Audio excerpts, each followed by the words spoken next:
Hello students, this is Dipashri ma'am and you are watching Next Level Chemistry. So in today's lecture we will be seeing isomerism in coordination compounds. Okay, so what are basically isomers?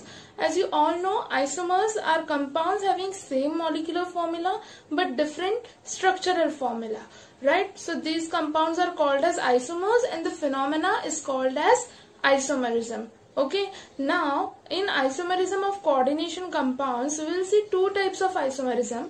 The first one is structural isomerism and the second one is stereoisomerism. Okay, now in today's in today's lecture, we will be only seeing structural isomerism. Okay, now what are basically structural isomers?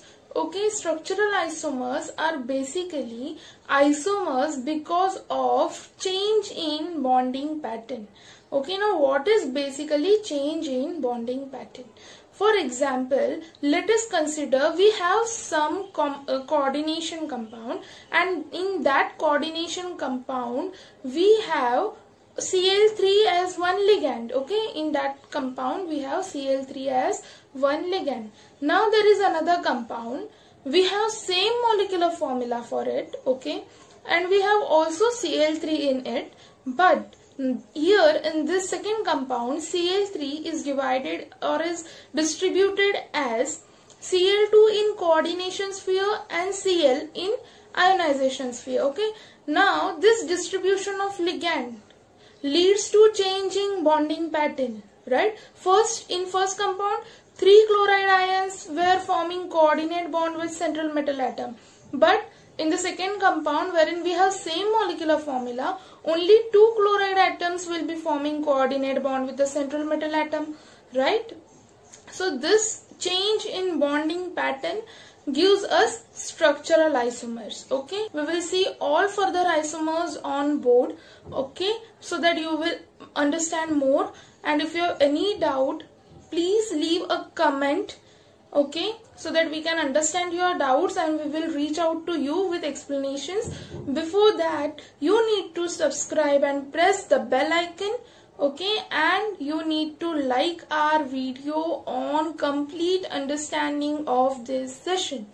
Okay, so let's move towards board. Okay students, so now structural isomerism का जो first type है, that is ionization isomerism. Okay, now what is ionization isomerism? Ionization isomerism occurs because of exchange of groups or ions between the coordination sphere and ionization sphere. Okay, exchange of groups or ions मतलब for example हम लोग के पास एक chloride ion है, वो chloride ion एक isomer में, एक कंपाउंड में पहले कोऑर्डिनेशन स्फीयर में था, ओके, और उसके साथ एक सल्फेट आयन था लेकिन वो आयनाइजेशन स्फीयर में था. But in second compound which is having same molecular formula, लेकिन उसमें जो क्लोराइड आयन है वो अब चला गया है आयनाइजेशन स्फीयर में, एंड जो सल्फेट आयन है वो गया कोऑर्डिनेशन स्फीयर में. ओके, तो वो क्या हो गए, एक्सचेंज हो गए, एक्सचेंज ऑफ ग्रुप्स और ions between the coordination sphere and ionization sphere. Okay, helps occur ionization isomerism. Okay, now come to the second point, that is counter ions need to be potential ligand. Now what are counter ions? Counter ions are basically जो हमारे atoms होते हैं ionization sphere में, okay, तो उसे हम लोग क्या कहते हैं, counter ions. Now they need to be potential ligand. Now what is mean by potential ligand? देखो, अगर हम लोग ने जो एग्जांपल लिया कि क्लोराइड और सल्फेट है जिन्होंने अपनी अपनी पोजीशंस चेंज कर ली और हमें दो आइसोमर्स मिल गए. ओके, सो नाउ वो क्या हो रहा है, वो सल्फेट जो है उसने आयोनाइजेशन स्फीयर से निकल के कोऑर्डिनेशन स्फीयर में जगह हासिल की. कैसे हासिल की? अगर वो पोटेंशियल होगा तो ही वो जगह हासिल कर सकता है. देखो, अगर हमें कोई चीज रिप्लेस करनी हो तो जो रिप्लेस करनी है चीज उसके लिए हम लोग क्या ढूंढते हैं कि वो जो सामने वाली चीज है, जो नई चीज हम लोग ले रहे हैं, जिसे हम यूज करने वाले हैं किसी चीज को रिप्लेस करने के लिए, वो उतनी ही अच्छी हो या उससे ज्यादा अच्छी हो, तभी हम लोग जाके रिप्लेस करते हैं, तभी हम लोग जाके उसे एक्सचेंज करते हैं। Correct. So counter ions need to be potential ligand. ठीक है, हम लोग एग्जाम्पल में देखेंगे तभी आपको और ज्यादा क्लियर होगा। Okay, and the third point is different physical and chemical properties. Definitely अगर हमारा काउंटर आयन चेंज हो जाएगा, मतलब आयनाइजेशन स्फीयर चेंज हो जाएगा, तो हमारे chemical properties as well as physical properties भी चेंज हो जाएंगी। Okay, so let's move towards an example now. Okay, so here is an example we have taken. We have taken two coordination compounds. Now if you see, these two compounds are basically having same molecular formula. That is one CO, that is cobalt, one bromide ion, 5 NH3 and one SO4. Okay, now basically if these two are having same molecular formula, then they are definitely isomers.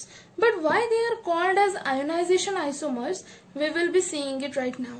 Okay, now I am taking here the very first compound over here. Okay, now that is COBr NH3 5, okay, SO4. Now if I ionize this coordination compound, I will be getting one counter ion and one complex ion, right? So I need to write one complex ion as COBr NH3 5. Okay, so SO4 is -2, so this complex ion will be +2 plus SO4 -2. Okay, have you understood the first example, first ionization? Okay, so now let's move towards second coordination compound. Now second example is SO4, then there is NH3 5. This completes the coordination sphere, and then there is one Br. Okay, now this will ionize as complex ion, so SO4 NH3 5. Okay, so we will have charge as +1 plus Br -1. Okay, so now here if you see these two ionizations, we are seeing that we have same molecular formula. Okay, so practically they should be giving two same counter ions, right? But practically they are giving two different counter ions, two different ions, and hence they are called as ionization sphere.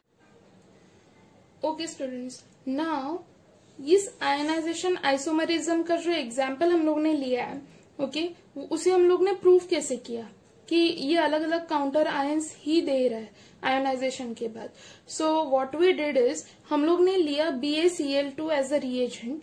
Okay, हम लोग ने BaCl2 लिया और दोनों coordination complexes में डाल दिया। Okay, so now BaCl2 में से कंपाउंड A जो है उसने BaSO4 बना दिया, whereas compound B didn't reacted, okay, क्योंकि Cl is also a halogen while bromide is also a halogen, तो रिएक्शन कंपाउंड B के साथ नहीं दिया। ओके, नाउ कंपाउंड A के साथ उसने क्या बनाया, BaSO4। Now for checking out कि what is there in compound B, हम लोग ने लिया AgNO3। ओके, हम लोग ने क्या लिया, AgNO3। जब AgNO3 कंपाउंड B में डाला तो हमें मिला AgBr, हम लोग को मिला AgBr, लेकिन AgNO3 ने कंपाउंड A के साथ नहीं रिएक्ट किया। Okay, this has shown that we are getting two ions, two different counter ions. Okay, so now here I hope ionization isomerism का जो example है वो काफी हद तक आपका clear हो चुका है. Okay, So now let's move on towards next type of isomerism. Please take a screenshot of this. Okay students, now here we have moved towards second type of isomerism, that is hydrate isomerism. अब ये hydrate isomerism क्या है इसका हम लोग example के साथ ही देखेंगे. Okay, so I have taken a molecular formula over here, that is chromium H2O6Cl3. यहाँ पे मैंने कोई कोऑर्डिनेशन स्फीयर नहीं दिखाया है, ना ही कोई आयनाइजेशन स्फीयर दिखाया है. Okay, but now I will be changing this molecular formula into coordination sphere. Okay, now the possible structures are as we see here. Okay, अब हाइड्रेट है तो मैं यहाँ पे वाटर के साथ ही ज्यादा करके खेलूंगी. ओके, सो जो मेरा पॉसिबल फर्स्ट स्ट्रक्चर है वो है Cr. So this comes in coordination sphere. H2O6 coordination sphere is complete. And Cl3 is in ionization sphere. Okay, now let's see the second possible structure. Second possible structure में मैंने फिर coordination sphere में chromium लिया, then I took H2O, लेकिन मैंने यहाँ पे एक water molecule कम कर दिया और एक Cl अंदर ले लिया. ओके, सो बेसिकली अब जो एक वाटर मॉलिक्यूल बाहर जो एक वाटर मॉलिक्यूल यहाँ से गायब हुआ है वो हम लोग आयोनाइजेशन स्फीयर में निकालेंगे और यहाँ पे हम लोग को मिलेगा Cl2 dot H2O. Okay, so now third वाला जो पॉसिबल स्ट्रक्चर है वो है Cr H2O और एक कम कर दिया हम लोग ने तो 4 आ गया. Cl मैंने और एक अंदर ले लिया तो यहाँ पे Cl2 आ गया and we complete our coordination sphere. Okay, और यहाँ पे बाहर की तरफ क्या आएगा, एक chlorine into 2H2O. Okay, so this are the 3 possible structures for this molecular formula. Okay, now यहाँ पे अगर वाटर कोऑर्डिनेशन स्फीयर के अंदर होगा तो वो लिगैंड की तरह एक्ट करेगा और जो वाटर मॉलिक्यूल कोऑर्डिनेशन स्फीयर के बाहर होगा मतलब कि जो आयनाइजेशन स्फीयर में होगा वो हम लोग बोलेंगे water of crystallization. Is it clear? तो यहाँ पे जो मॉलिक्यूल्स का एक्सचेंज हो रहा है, ओके, यहाँ पे जो मॉलिक्यूल्स का एक्सचेंज हो रहा है उसे हम क्या कहेंगे, अभी यहाँ पे वो जो मॉलिक्यूल एक्सचेंज हो रहा है वो है water molecule. Okay, precisely we are talking about water molecule, तो उसे हम कंसिडर करेंगे हाइड्रेट आइसोमेरिज्म में. Now if you get this concept we will say that hydrate isomerism is analogous to ionization isomerism. Okay, is this clear? Okay, take a screenshot of it and we'll move on to next type of isomerism.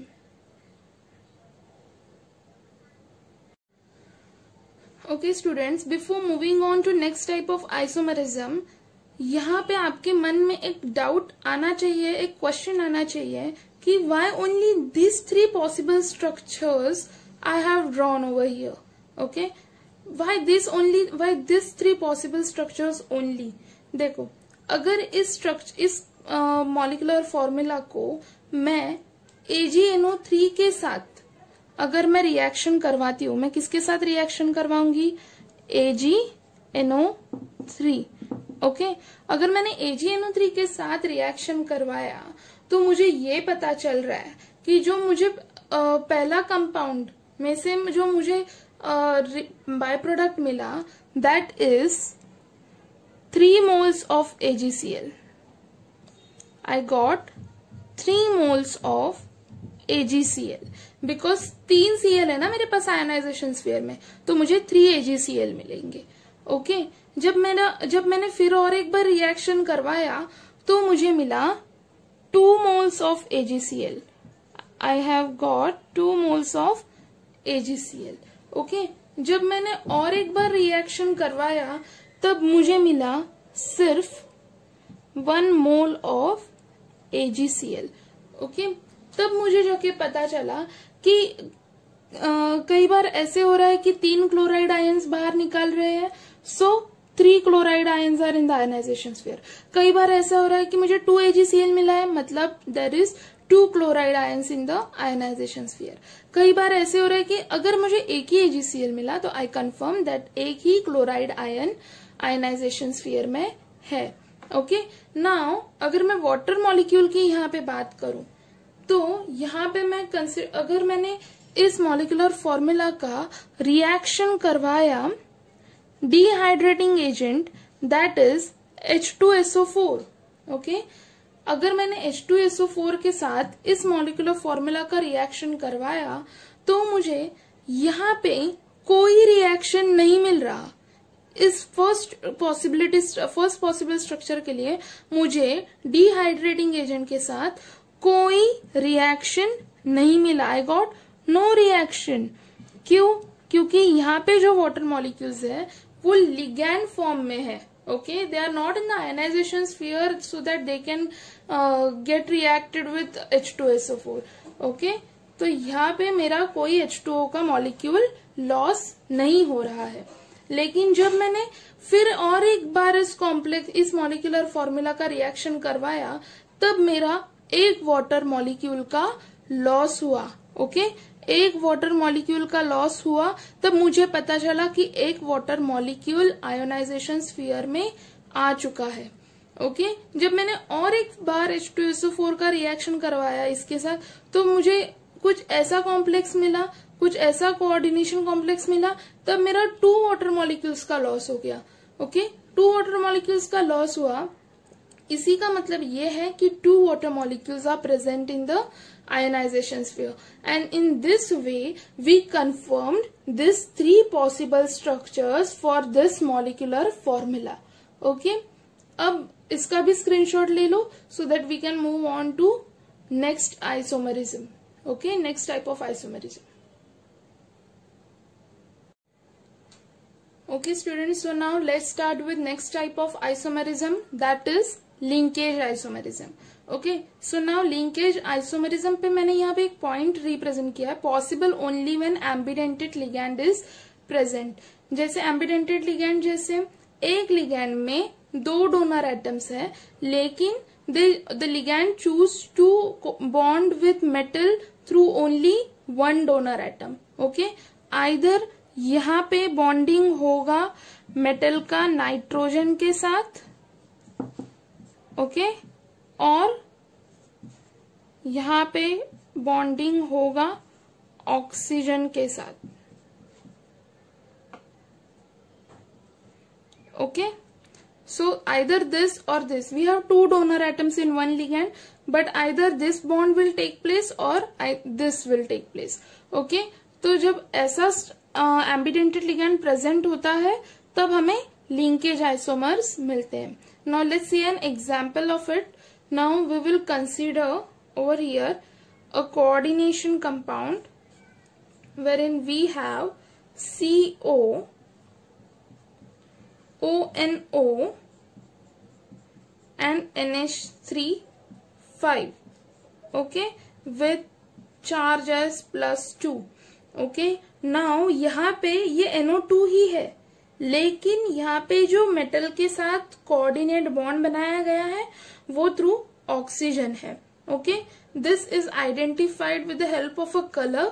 यहाँ पे जो colour होता है वो है हमारे पास red colour. Okay, ये red coloured complex है। ओके, और जो इसी का आइसोमर है, जो एग्जाम्पल है नेक्स्ट, इसी का जो हमें आइसोमर मिलेगा लिंकेज वाला वो होगा NO2 NH3 5। ओके,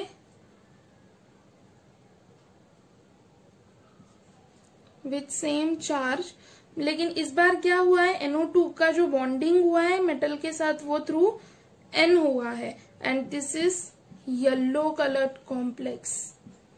ओके, तो ये जो कलर हमें मिल रहा है इसके वजह से ये आइडेंटिफिकेशन हो पा रहा है कि कौन सा कॉम्प्लेक्स है, मतलब जो लिगैंड है वो कौन से donor atom through central metal atom के साथ बॉन्डिंग कर रहे हैं, बॉन्डिंग कर रहे हैं मतलब लिंक हो रहे हैं, so it is also called as linkage isomers. So these two coordination complexes having same molecular formula are linkage isomers of each other. Okay, linkage isomers क्यों कह रहे हैं हम लोग? Because अगर एम्बिडेंटेड लिगैंड प्रेजेंट होगा तो एक लिगैंड में हमें दो डोनर एटम्स मिलेंगे. ओके, एंड दो डोनर एटम्स रहेंगे तो आइदर दिस विल हैपन और दिस विल हैपन. ओके, सो उसी से रिलेटेड हमने एक एग्जाम्पल लिया. अगर वो O और ऑक्सीजन और कोबाल्ट के बीच में बॉन्डिंग हो रही है तो will get a red PPT, and अगर नाइट्रोजन एंड कोबाल्ट के बीच में बॉन्डिंग हो रही है तो we will get a yellow PPT. तो ये लिंकिंग का बेसिकली डिफरेंस हो रहा है. तो लिंकिंग पैटर्न बॉन्डिंग पैटर्न में चेंज हो रहा है, इसीलिए हम लोग इसे बोलेंगे linkage isomerism. Okay, is it understood, students? Okay, so now please take a screenshot of it so that we can move on to next isomerism. Okay students, so now let's start with next type of isomerism, that is coordination isomerism. Okay, now in this type of isomerism we have only complex ion. Okay, but in this we have one cationic complex ion. Okay, this is cationic and this is anionic. Okay, similarly over here this is a cationic complex ion over here and this is an anionic complex ion over here. Okay, जब भी हमारे पास दो complex ions होंगे, that is one cationic and one anionic, तो उसमें के जो ligands है अगर वो इंटरचेंज हो रहे हैं then we will called it as coordination isomers. हम कोऑर्डिनेशन आइसोमर्स क्यों कह रहे हैं? क्योंकि ये जो हमारे कॉम्प्लेक्स आयंस है, मे बी कैटायनिक और एनायनिक, इन कॉम्प्लेक्स आयंस को हम दूसरा नाम दे रहे हैं कोऑर्डिनेशन स्फीयर. और अगर कोऑर्डिनेशन स्फीयर चेंज हो रहा है तो हम उसे क्या बोलेंगे? Coordination isomerism. Now see here one example is there. यहाँ पे ये वाला जो पार्ट है ये एक कोऑर्डिनेशन कंपाउंड है. Now in this we have one cationic complex CONH36 and one anionic complex CrCN6. Okay, अगर इसका आइसोमर हमें देखना है तो कैटायनिक जो स्फीयर रहेगा वो उसका जो सेंट्रल मेटल एटम है, देखो उसका क्या हो गया, क्रोमियम के साथ कौन गया? NH3 गया. पहले उसके साथ Cn था, अब उसके साथ NH3 गया. और जो दूसरा है कोबाल्ट, उसके साथ कौन गया? साइनाइड गया. पहले उसके साथ कौन था? NH3 था. Okay, have you understood students? Okay, now let's see one more example of this type so you will understand more about coordination isomer. Okay, see now for example I take over here as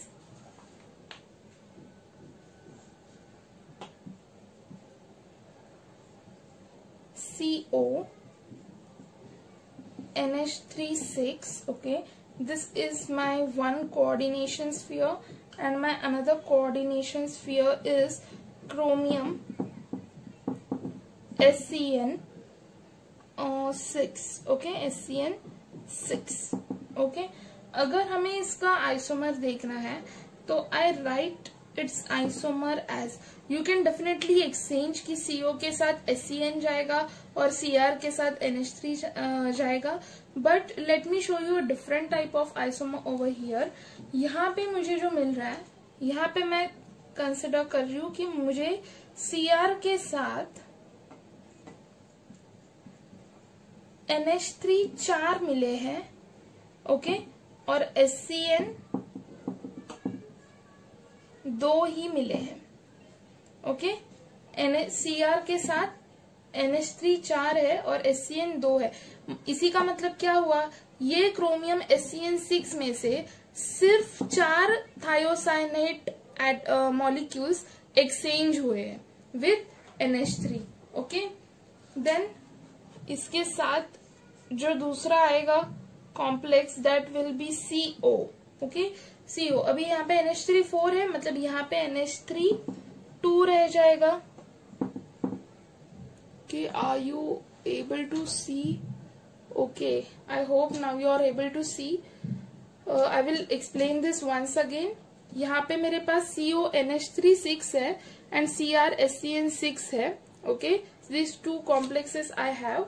सो यहाँ पे मुझे अगर isomer देखना है इनका, तो मेरा जो पहला जो क्रोमियम के साथ मैंने जो कॉम्प्लेक्स निकाला है वो मैंने क्या किया, थायोसाइनाइड के सिर्फ 4 मॉलिक्यूल्स एक्सचेंज किए अमाइन के साथ। So I have NH3 4 and SCN twice. Okay, so जो डेफिनेटली CO रहेगा, अगर इसके 4 अमाइन इधर आ गए तो यहाँ पे NH3 2 रहेगा। ओके, NH3 2 रहेगा।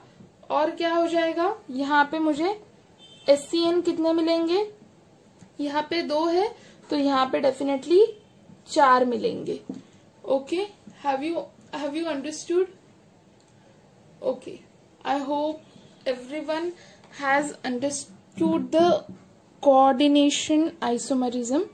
आई hope now it's clear. Okay, coordination isomerism में सिर्फ एक्सचेंज ऑफ लिगैंड्स हो रहा है, और ये आइसोमरिज्म हमें सिर्फ उन कोऑर्डिनेशन कंपाउंड्स में देखने मिलता है जहां पे cationic complex and anionic complex entities present होंगी। There should be no counter ion present. Okay, तभी हमें ये कोऑर्डिनेशन आइसोमरिज्म देखने को मिलेगा।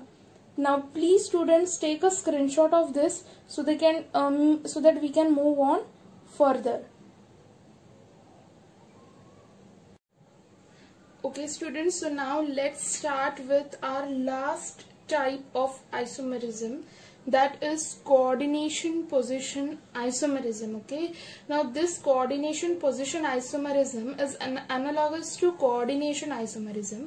Okay, wherein there is transfer or exchange of ligands. Okay, but here we will deal with bridging kind of ligands. Okay, bridging ligands का जो coordination complexes रहता है, हम उनसे यहाँ पे deal करेंगे. Now you can also everyone see an example over here. So this is here a bridging ligand complex. Okay, so अगर इस structure का मुझे एक isomer बताना होगा, कोऑर्डिनेशन पोजीशन आइसोमर अगर मुझे यहाँ पे दिखाना होगा, तो I will show you in this way. Okay, see, so let's consider यहाँ पे this is cobalt, this is OH, this is Cl and this is again one cobalt. Okay, so यहाँ पे जो NH3 है वो 2 है, राइट? तो I will make it 3. यहाँ का एक NH3 यहाँ पे आ गया तो आई विल मेक इट 3. अगर यहाँ पे एक लिगैंड बढ़ गया है तो यहाँ पे क्लोराइड का एक लिगैंड कम होगा, so I will write only Cl. Okay, so NH3Cl, और यहाँ पे भी क्या होगा, एक अमाइन उधर चला गया तो यहाँ पे भी क्या होगा, NH3 बचेगा और एक Cl वहां से यहाँ ट्रांसफर हो जाएगा. Okay, so this is my complex ion and this will be SO4. Okay students, so now I end this session over here. I hope you have subscribed our channel and liked our video.